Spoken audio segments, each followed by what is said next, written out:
तो आज चाणक्य नीति के ऊपर लेक्चर नंबर 4 कंप्लीट करेंगे। तो इससे पहले अगर आपने लेक्चर 1, 2 और 3 को नहीं देखा है तो जाइए और अच्छे तरीके से उसको देख लीजिए। आपको यूट्यूब चैनल पर प्लेलिस्ट मिल जाएगा, प्लेलिस्ट में जाकर आप उसे देख सकते हैं, सुन सकते हैं, तभी लेक्चर 4 की तरह आप बढ़ पाएंगे अच्छे तरीके से। दोस्तों, मैं हूँ शौर सिंह, ऑथर ऑफ लाइफ 0200, और अच्छे तरीके से चाणक्य नीति के ऊपर हम लोग चर्चा कर रहे हैं। चाणक्य नीति में लगभग 17 अध्याय है, 17 चैप्टर है। हर एक चैप्टर के ऊपर हर एक लेक्चर हम लोग क्रिएट कर रहे हैं। तो आज लेक्चर नंबर 4 है, चैप्टर नंबर 4 का। और चाणक्य नीति में जितने भी सूत्र हैं उन सभी को मैं इस वीडियो के अंदर, इस लेक्चर के अंदर लेने की कोशिश करूँगा। हो सकता है कोई कोई श्लोक यानी कि कोई कोई कोटेशन आपको बकवास लगे या आपके किसी काम की नहीं है, तो उसको आप लोग भूल जाइएगा। लेकिन जो कोटेशन, जो श्लोक आपके लायक होगी, आपके काम की होगी, उसे लिखिएगा और अपने लाइफ में उसको फॉलो कीजिएगा। मैं सभी श्लोक को इसलिए लेना चाहता हूँ ताकि कोई भी श्लोक छूटे नहीं। और कोई अगर चाणक्य नीति सुनना चाहता हो तो यूट्यूब पर अच्छे तरीके से सुन सकता है। दोस्तों, वीडियो में आगे बढ़ने से पहले चैनल को सब्सक्राइब कर लीजिए, क्योंकि बहुत मेहनत लगती है इस प्रकार की वीडियो बनाने में। तो चलिए चौथा अध्याय आज शुरू करते हैं। श्लोक नंबर 1 है, बकवास श्लोक है, किसी काम की नहीं है, पर हर एक श्लोक को लेना ज़रूरी है। आप वीडियो का स्पीड बढ़ाकर देख सकते हैं। जीव जब माँ के गर्भ में आता है तभी उसकी आयु, कर्म, धन, विद्या और मृत्यु, यह 5 बातें निश्चित हो जाती है। नेक्स्ट श्लोक है, पुत्र, मित्र और बंधु बांधव साधु लोगों से विमुख हो जाते हैं, क्योंकि उन्हें ऐसे लोगों का आचरण मूर्खतापूर्ण लगता है। परंतु जो लोग साधुओं के अनुसार अपना जीवन बिताते हैं, उनका संग करते हैं, उनके अनुकूल आचरण करते हैं, उनके इस कार्य से जो पुण्य प्राप्त होता है उससे सारा वंश परिवार कृत्य हो जाता है। अगर एक लाइन में समझने की कोशिश करें तो घर का कोई भी सदस्य, देखिए यहाँ पर पुण्य और पुण्य फल की बात हुई है, लेकिन हम लोग अपने तरीके से समझने की कोशिश करेंगे। तो आपके फैमिली का कोई भी एक व्यक्ति अगर अच्छा काम करता है, सार्थक काम करता है, कुछ क्रिएट कर रहा है, कुछ बिजनेस बना रहा है, तो उसका परिणाम, उसका रिजल्ट आपके पूरे फैमिली को मिलेगा। अगर वो फाइनेंशियल रूप से मजबूत बन रहा है, फाइनेंशियल रूप से फ्री हो रहा है, तो उसका मतलब प्रॉफिट, उसका फ़ायदा आपके पूरे परिवार को होगा। तो जब आपके घर में, आपके परिवार में या आपके फ्रेंड सर्कल में कोई भी व्यक्ति आगे बढ़ रहा हो तो उसकी टांग की खिंचाई मत कीजिए, उसको आगे बढ़ने में मदद कीजिए। क्योंकि जब वो व्यक्ति आगे जाएगा, सफल होगा, सफलता की ऊंचाइयों को छुएगा, तो आपको भी मदद करेगा। इसलिए कोई भी व्यक्ति आपके परिवार का या आपका दोस्त आगे बढ़ रहा है तो जितना हो सके उतना ज़्यादा मदद कीजिए, क्योंकि आगे बढ़ेगा, सफल होगा तो आपको भी वो मदद करेगा। नेक्स्ट श्लोक हम लोग लेने की कोशिश करते हैं। जैसे मछली अपने बच्चों को देखकर मादा कछुआ ध्यान से और मादा पक्षी स्पर्श से अपने बच्चों का पालन करते हैं, उसी प्रकार सज्जनों की संगति भी दर्शन, ध्यान और स्पर्श द्वारा संसर्ग में आए हुए व्यक्ति का पालन करती है। यहाँ पर इसको समझने की कोशिश करते हैं। ये चाणक्य कहते हैं कि जैसे कोई भी जानवर, मछली हो गई, कछुआ हो गया या पंछी, अपने बच्चों को देख देख कर उसको पालन पोषण करता है, बिना कुछ किए, केवल देख कर और स्पर्श के द्वारा। तो उसी प्रकार अगर आप सार्थक लोग, सभ्य लोग, जिसका विचार, जिसका माइंडसेट, जिसका हैबिट पॉजिटिव हो, जो अपने जीवन में कुछ करना चाहता है, बनना चाहता है, वैसे लोगों की संगत में अगर आप आएंगे तो आपका लाइफ भी बदलना शुरू हो जाएगा। क्योंकि हम जैसे लोगों के साथ रहते हैं उसी प्रकार से हमारा माइंड भी डेवलप होता है। तो चाणक्य का कहना यह है कि आप सार्थक लोग, सभ्य लोग, ज्ञानी लोग, शिक्षित लोगों के संगत में रहिए। यहाँ पर तो सज्जन व्यक्ति यानी कि संत, योगी की बात कर रहे हैं, लेकिन हम लोग अपने तरीके से चाणक्य नीति को समझने की कोशिश कर रहे हैं। वीडियो को लाइक कर दीजिएगा, दोस्तों के साथ शेयर कर दीजिएगा। नेक्स्ट श्लोक की ओर आगे बढ़ते हैं। जब तक यह शरीर स्वस्थ तथा निरोग है और जब तक मृत्यु नहीं आती तब तक व्यक्ति को अपने कल्याण के लिए धर्म युक्त आचरण अर्थात पुण्य कर्म करने चाहिए, क्योंकि करने कराने का संबंध तो जीवन के साथ ही है। जब मृत्यु हो जाएगी उस समय वह कुछ भी करने में असमर्थ हो जाएगा, अर्थात कुछ भी नहीं कर पाएगा। देखिए कितना ज़बरदस्त बात चढ़ा के यहाँ पर कहते हैं देखो भाई, जन्म तो ले लिए हो लेकिन मरोगे और सब खत्म हो जाएगा। तो जीवन नश्वर है, जीवन नश्वर है, सब खत्म होने वाला है, तो कम से कम सार्थक काम कर लो। ध्यान से समझिएगा, बहुत गहरा श्लोक है और मैं इसको रिलेट कर पा रहा हूँ भगवत गीता से, इसलिए आप लोग भगवत गीता भी पढ़िए। अगर आप कमेंट करते हैं तो हम लोग भगवत गीता के ऊपर भी बात करना शुरू करेंगे। तो यहाँ पर यह कहा जा रहा है कि आपके पास जो समय है उसको या आप तो अच्छे काम में लगाएंगे या गलत काम में लगाएंगे, तो क्यों ना उसको सार्थक काम में लगाया जाए। यहाँ पर चाणक्य का कहना यह है कि शरीर तो आपका ख़त्म होगा ही, तो इसको हो सके तो जितना ज़्यादा हो सके उतना ज़्यादा रगड़ लिया जाए, उतना ज़्यादा सार्थक काम में उपयोग कर लिया जाए। कुछ प्रकृति के लिए काम कर लिया जाए, कुछ जानवरों के लिए काम कर लिया जाए, कुछ समाज में कुछ पॉजिटिव इम्पैक्ट लाने के लिए कार्य कर लिया जाए। देखिए हमारे ऊपर बहुत सारे महान लोगों का ऋण है, यानी कि कर्ज है। वैसे लोग जो हमारे देश के लिए आज़ाद हो गए, हमारे देश के लिए अपने प्राण को दांव पर लगा दिए, जैसे भगत सिंह, उनका ऋण है हमारे ऊपर। तो हमें भी समाज में कुछ पॉजिटिव काम करना चाहिए जिस प्रकार से हमारा ऋण उतर सके। हमारे ऊपर स्वामी विवेकानंद का कर्ज है, उन्होंने भारत माता के लिए, भारत भूमि के लिए बहुत कुछ किया, केवल भारत देश के लिए ही वो करते रह गए। तो उतना लेवल पर तो नहीं कर सकते हैं हम लोग, लेकिन कुछ तो कर सकते हैं। जो भी कर सकते हैं आप करना शुरू कीजिए। जब तक ये शरीर है तभी तक आपको करने को कहा जा रहा है। तो एक मैं आपसे यही कहना चाहता हूँ कि एक जीवन में, ज़्यादा नहीं, एक निस्वार्थ लक्ष्य निर्धारित कीजिए। निस्वार्थ लक्ष्य के मतलब आपको उससे कुछ भी स्वार्थ ना हो, कुछ भी आपको मिलने की संभावना ना हो, फिर भी आप करेंगे। जैसे जानवरों के लिए एक पॉजिटिव आवाज़ उठाना, जैसे बहुत ज़्यादा पेड़ पौधा लगाना, प्रकृति के लिए कुछ करना, जैसे समाज में किसी कमज़ोर व्यक्ति को पढ़ने में मदद करना या उसको कुछ आर्थिक रूप से मजबूत करना, मदद करना। सबसे बड़ी दान तो शिक्षा ही होगी, या आप उसको कुछ किताबें भी गिफ्ट कर सकते हैं। तो कुछ पॉजिटिव काम करना शुरू कीजिए जिससे आपको खुद तो स्वार्थ ना हो, लेकिन आप समाज के लिए कर रहे हैं, आपको कुछ नहीं चाहिए उसके बदले। तो ऐसा काम कीजिए। नेक्स्ट श्लोक की ओर हम लोग आगे बढ़ते हैं, और डीप में बात इसलिए मैं कर रहा हूँ क्योंकि समझना बहुत ज़रूरी है और आज के समय में। नेक्स्ट आगे बढ़ते हैं श्लोक। विद्या में कामधेनु के गुण होते हैं, उससे असमय में ही फलों की प्राप्ति होती है। विदेश में विद्या ही माता के समान रक्षा और कल्याण करती है, इसलिए विद्या को गुप्त धन भी कहा गया है। विद्या यानी कि आप कह लीजिए विजडम, नॉलेज, स्किल। चाणक्य शिक्षा को बहुत ज़्यादा महत्व देते हैं, बहुत ज़्यादा। आप पहले भी लेक्चर नंबर 1 ध्यान से सुनेंगे तो उसमें भी विद्या के ऊपर बात किया गया है, एजुकेशन के ऊपर बात किया गया है। लेक्चर नंबर 2 में भी यही बात है, लेक्चर नंबर 3 में भी यही है, और लेक्चर नंबर 4 में भी एजुकेशन की बात बहुत करते हैं। कहते हैं कि विदेश में, यानी कि ऐसे जगह जहाँ पर, विदेश का मतलब बाहर ही नहीं, किसी दूसरे कंट्री में जाना ही नहीं, वैसे जगह जहाँ पर आप नए हैं वहाँ पर केवल आपका एजुकेशन ही काम आएगा। आगे बढ़ते हैं, इसके ऊपर ज़्यादा बात करने की आवश्यकता नहीं है। नेक्स्ट श्लोक है। सैकड़ों गुण रहित और मूर्ख पुत्रों के बजाय एक गुणवान और विद्वान पुत्र का होना अच्छा है, क्योंकि हजारों तारों की अपेक्षा एक चंद्रमा से ही रात्रि प्रकाशित होती है। यहाँ पर यह कह रहे हैं कि यहाँ पर पुत्र की बात करते हैं कि सैकड़ों पुत्र हैं लेकिन सब नालायक हैं, तो उससे अच्छा है एक ही पुत्र हो लेकिन वो लायक हो, नायक हो, कुछ बढ़िया काम करे, कुछ सार्थक काम करे। पर हम लोग बिजनेस और पॉलिटिक्स के संबंध में इसको समझना चाहते हैं।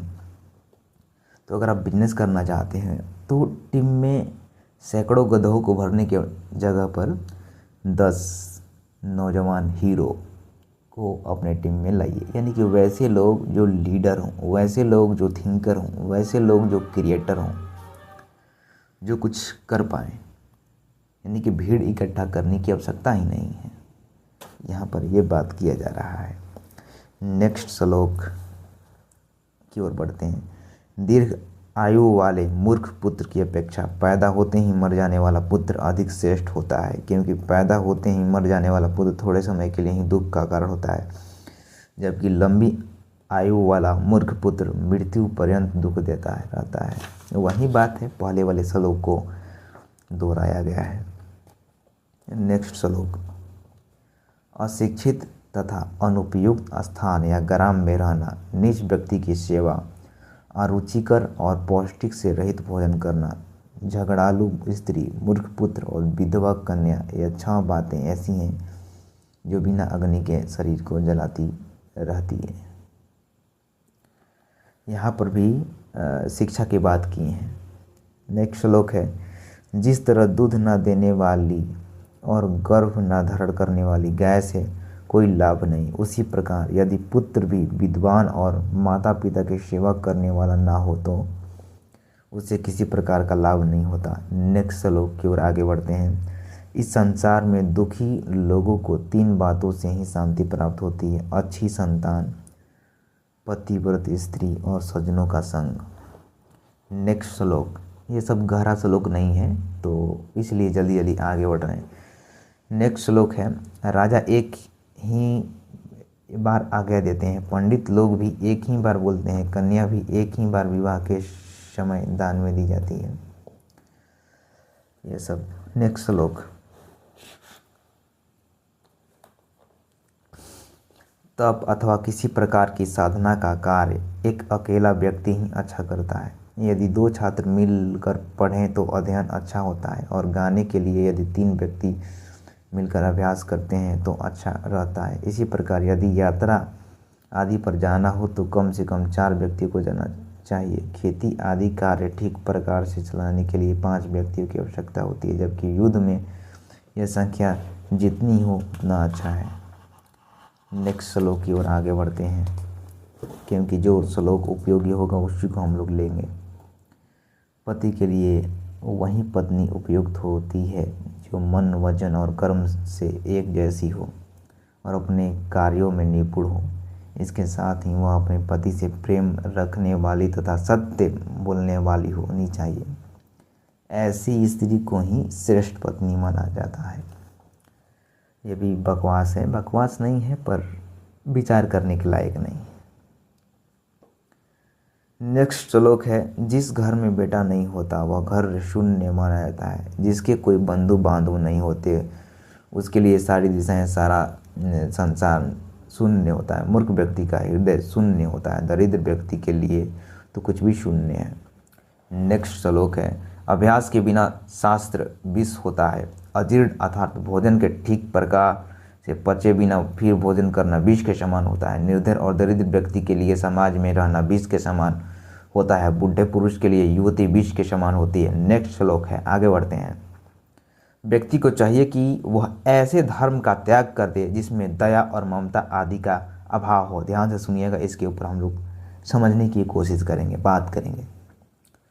तो कह रहे हैं चाणक्य, व्यक्ति को चाहिए कि वह ऐसे धर्म का त्याग कर दे जिसमें दया और ममता आदि का अभाव हो। इसी प्रकार विद्या से हीन गुरु का भी त्याग कर देना चाहिए। सदा क्रोध करने वाली स्त्री का भी त्याग श्रेयस्कर है, और जिन बंधु बांधवों में प्रेम अथवा स्नेह का अभाव हो उनका भी त्याग कर देना चाहिए। तो धर्म के बारे में बात करते हैं। धर्म मतलब हो गया सार्थक कर्म। पर बहुत सारे लोग धर्म के नाम पर बहुत गंदे गंदे कर्म करते हैं। जैसे आप बलि के बारे में बात कर सकते हैं, और इस्लाम में कुर्बानी के ऊपर भी बात कर सकते हैं। तो ये सब गंदगी है जो धर्म का हिस्सा तो नहीं है, पर किसी कारण से धर्म के अंदर भी अपना पाँव जमा लिया है।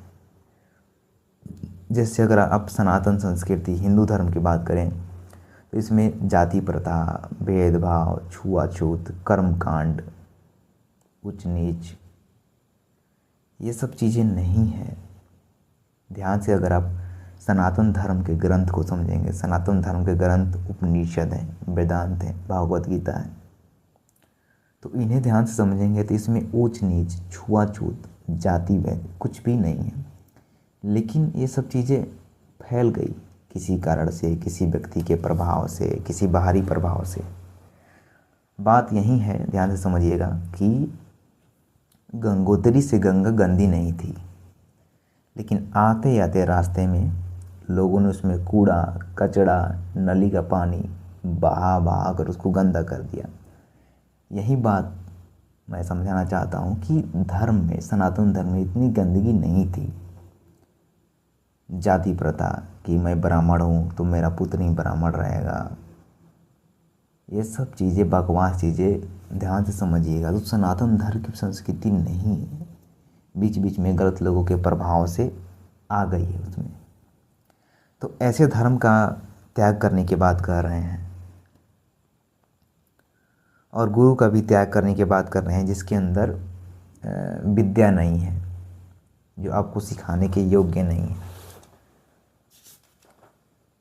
अब नेक्स्ट श्लोक की ओर आगे बढ़ते हैं, बहुत जल्द ख़त्म होने वाला है।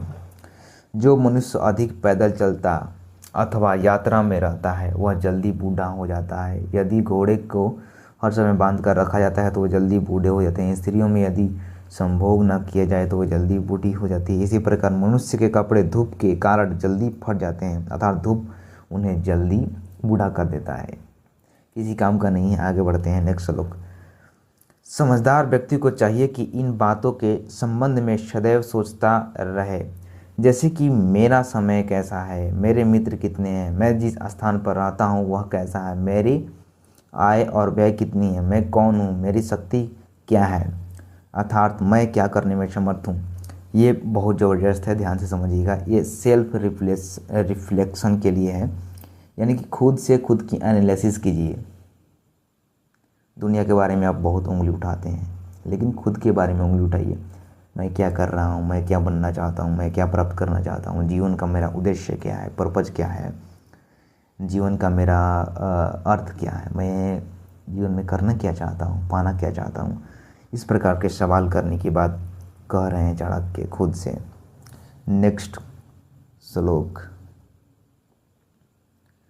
जन्म देने वाला, यज्ञोपवीति कराने वाला, गुरु, विद्यादान देने वाला, अध्यापक, अन्न देने वाला और भय से मुक्त रखने वाला, यह 5 व्यक्ति पितर माने गए हैं, यानी कि पिता के समान इनका आदर करना चाहिए। जन्म देने वाला तो पिता हो ही गया, यज्ञोपवीति कराने वाला गुरु जो तुम्हारा टीचर है, विद्या देने वाला अध्यापक, और अन्न देने वाला और भय से यानी कि डर से मुक्त करने वाला। नेक्स्ट श्लोक है। राजा, राजा की पत्नी, गुरु की पत्नी, मित्र की पत्नी, पत्नी की माता अर्थात सास और जन्म देने वाली अपनी माता, यह 5 माताएं मानी गई हैं। नेक्स्ट श्लोक है, ध्यान से समझिएगा। ब्राह्मण, क्षत्रिय और वैश्य को द्विजातीय कहा गया है। इनका देवता यज्ञ है। मुनियों का देवता उनके हृदय में निवास करता है। मंद बुद्धि वालों के लिए मूर्ति ही देवता होती है। जो व्यक्ति समदर्शी हैं, जिनकी समान दृष्टि है, वे परमेश्वर को सर्वत्र विद्यमान मानते हैं। तो ये थी दोस्तों चाणक्य नीति के ऊपर लेक्चर नंबर 4। लेक्चर नंबर 4 यहीं पर समाप्त होता है। मिलते हैं लेक्चर नंबर 5 में। अगर आप चाणक्य नीति का ई बुक लेना चाहते हैं तो मैसेज कीजिए, ई बुक मैं इसका भेज दूंगा। और चैनल को सब्सक्राइब कर लीजिए और अपने दोस्तों के साथ शेयर कीजिए। और जो चाणक्य नीति का प्लेलिस्ट है, ध्यान से देखिए, प्लेलिस्ट जो आपको दिख रहा है उसको जाइए, यूट्यूब के ऊपर ही है मेरे चैनल के अंदर, उसको सेव कर लीजिए, क्योंकि इसके ऊपर नेक्स्ट वीडियो उसी में आएगा। चैनल को सब्सक्राइब कर लीजिए, बेल आइकन को ऑन कर लीजिए ताकि नोटिफिकेशन आपके पास पहुंचता रहे। ये बहुत ज़रूरी है। अभी हम लोग चाणक्य नीति के ऊपर बात कर रहे हैं, उसके बाद जो इम्पोर्टेंट चाणक्य का नीति होगा उसके ऊपर बात करेंगे। उसके बाद 48 लॉ ऑफ पावर जो रॉबर्ट ग्रीन की किताब है उसके ऊपर बात करेंगे। भगवद गीता के ऊपर बात करेंगे और भी बहुत सारी किताबें हैं उसके ऊपर बात करेंगे। ओशो कौन कौन सी किताबें पसंद करते थे। ओशो ने लाखों किताब पढ़ा था, पर कौन कौन सी किताब उनकी पसंदीदा किताब थी। किस किताब को वो प्रेम करते थे, किस किताब को चाहते थे कि लोग पढ़ें, उसके ऊपर भी मैंने वीडियो बनाया है, जाकर देख सकते हैं। ओशो रिकमेंडेशन बुक से होगा कुछ ऐसे ही प्ले लिस्ट में। और ओशो की जितनी भी किताबें हैं उन सभी के ऊपर मैं बात करूँगा यूट्यूब के ऊपर। तो भविष्य में बहुत कुछ फ्यूचर में आपको इस चैनल से मिलने वाला है, तो सब्सक्राइब कर लीजिएगा। मिलते हैं किसी और वीडियो में, तब तक के लिए बहुत बहुत धन्यवाद।